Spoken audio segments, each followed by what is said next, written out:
Saya dengar nih bisikan-bisikan mereka nih Bu. Itu mereka pengen tahu Bu, proses kerjanya itu gimana sih Bu, sebagai seorang diplomat Bu?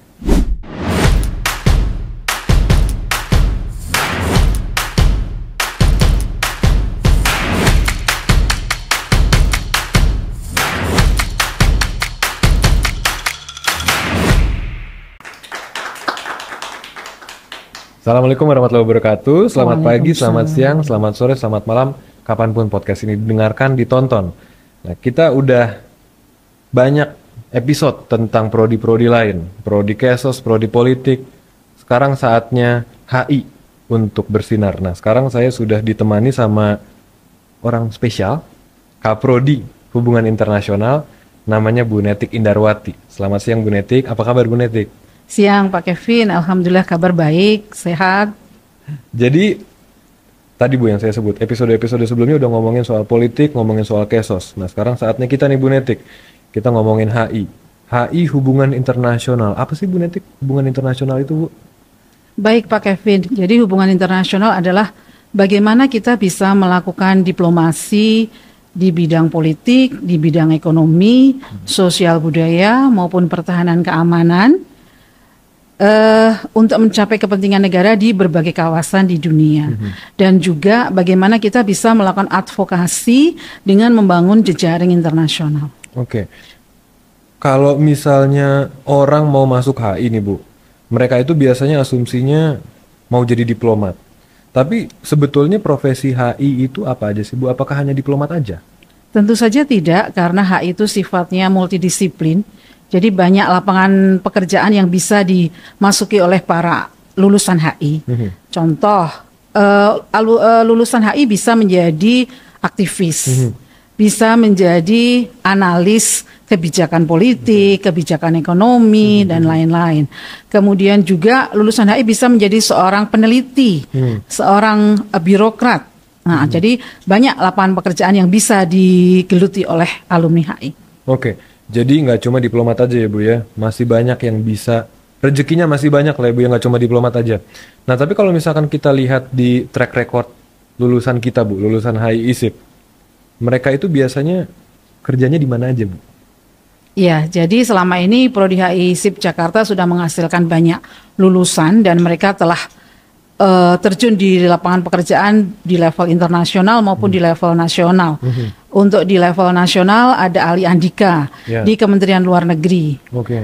Yang bersangkutan pernah menjadi First Secretary dari Permanent Mission of Indonesia at United Nations. Kemudian di level internasional ada Ari Wijanarko.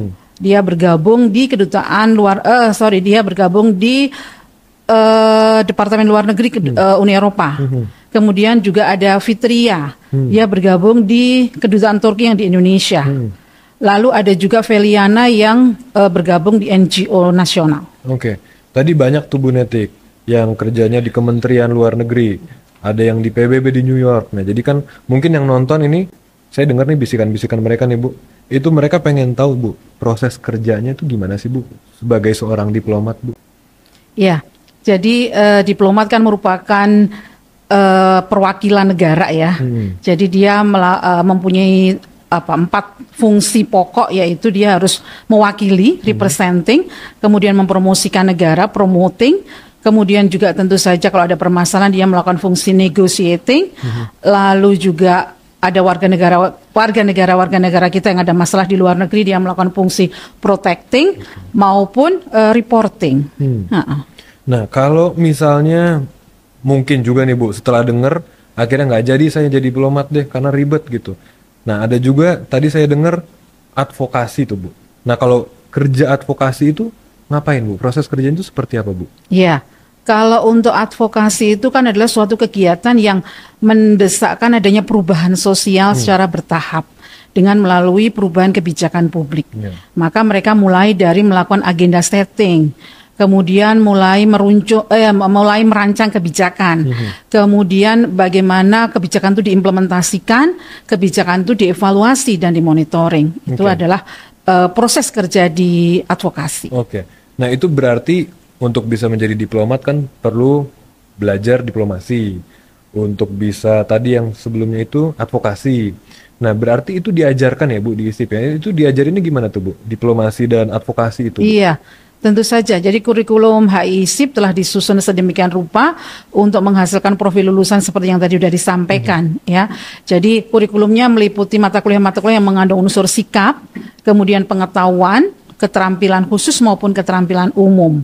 Jadi untuk pengetahuan ada mata kuliah teori yang akan mendasari nanti praktiknya. Misalnya ada mata kuliah teori hubungan internasional, ada mata kuliah hukum internasional, organisasi internasional maupun politik luar negeri.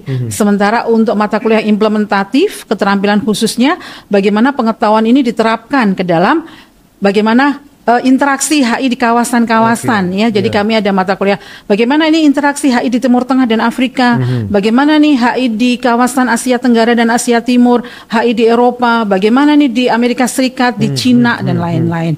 Seperti itu. Jadi diajarin dulu dasarnya di THI tadi Bu, lalu diterapkan di mata kuliah kawasan. Nah, tapi saya dengar-dengar nih Bu, ada penerapan lain yang sifatnya itu lebih praktis. Nah, saya dengar-dengar ISIP itu sudah melakukan program MBKM, Merdeka Belajar Kampus Merdeka. Salah satunya ada magang industri. Nah, kalau di HI sendiri tuh Bu, kita mungkin perlu dapat ini juga nih Bu, kisi-kisi sedikit. Magang industrinya tuh gimana sih Bu di HI ISIP Bu? Iya, jadi ISIP Jakarta semua prodi telah menerapkan kurikulum MBKM dengan mengambil dua kegiatan ya, yaitu magang industri dan kewirausahaan. Nah, ISIP Jakarta juga sudah menggandeng 53 industri untuk memfasilitasi teman-teman ini melakukan magang. Jadi ada magang industri satu semester itu akan dikonversi dengan 20 SKS. Ada magang industri 2 di semester berikutnya juga akan dikonversi dengan 20 SKS.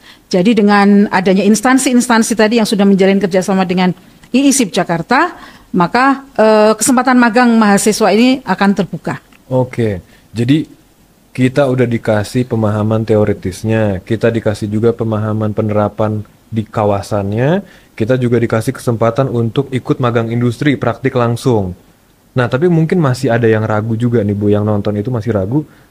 Jadi kenapa sih Bu harus HI ISIP Bu? Apa yang membedakan HI ISIP sama HI di luar sana Bu? Iya, jadi HI ISIP Jakarta itu punya dua konsentrasi, bukan dua konsentrasi.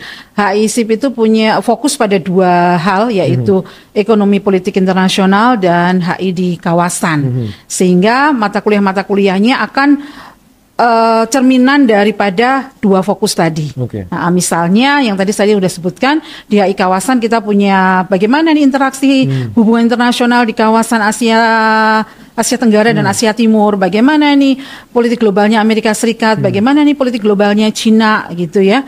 Sementara itu untuk ekonomi politik internasional yang akan belajar mengenai rezim perdagangan internasional, yang akan belajar mengenai globalisasi ekonomi, regionalisasi ekonomi, dan juga sekarang seiring dengan perkembangan teknologi, perkembangan zaman, kebangkitan aktor-aktor non-state ya tadi, maka akan muncul mata kuliah masyarakat sipil global. Nah, dalam kaitannya dengan ekonomi politik internasional itu akan juga mengkaji kaitan atau hubungan antara state, market, dan society. Oke, masyarakat sipil. Berarti lengkap nih belajarnya nih Bu ya. Dan fokusnya ke ekonomi politik internasional, ke kawasan, terus juga sekarang ada masyarakat sipil. Nah, tadi ada juga kawasan Afrika dan Timur Tengah tuh ya Bu ya. Nah, berarti isu-isu terkini semacam Palestina, semacam Israel Palestina itu diajarkan Bu di kelas Bu? Iya. Ada mata kuliah yang tadi Pak Kevin sebut, HI di Timur Tengah dan Afrika, ada pokok bahasan khusus yang membahas tentang sumber konflik dunia ini, ya, bagaimana Israel semakin menggerus tanah Palestina, bagaimana okupasi yang dilakukan Israel ini. Jadi ada dua pokok bahasan yang mengkaji terkait dengan konflik Palestina-Israel dan juga tentang Zionismenya. Ini dibahas dalam mata kuliah HI di Timur Tengah dan Afrika. Oke, menarik banget Bu Netik. Nah, jadi kalau misalnya masih bingung terkait dengan HI, itu bisa dapat informasi lebih banyak lagi di Instagram ISIP Jakarta. @iisip Jakarta, IISIP Jakarta. Nah, jadi kalau misalnya mau tahu tentang ISIP, mau tahu tentang HI, kepoin deh Instagram itu. Gitu ya Bu Netik, ada yang mau ditambahin Bu Netik? Iya, untuk teman-teman yang ingin tahu lebih banyak tentang HI ISIP Jakarta, kami tunggu kehadirannya di kampus tercinta ISIP Jakarta. Oke, makasih Bu Netik ya atas kebersamaan kita sekian menit ini. Teman-teman juga makasih udah nonton. Kita ketemu lagi di episode berikutnya. Assalamualaikum warahmatullahi wabarakatuh. Selamat pagi, selamat siang, selamat sore, selamat malam. Bye-bye.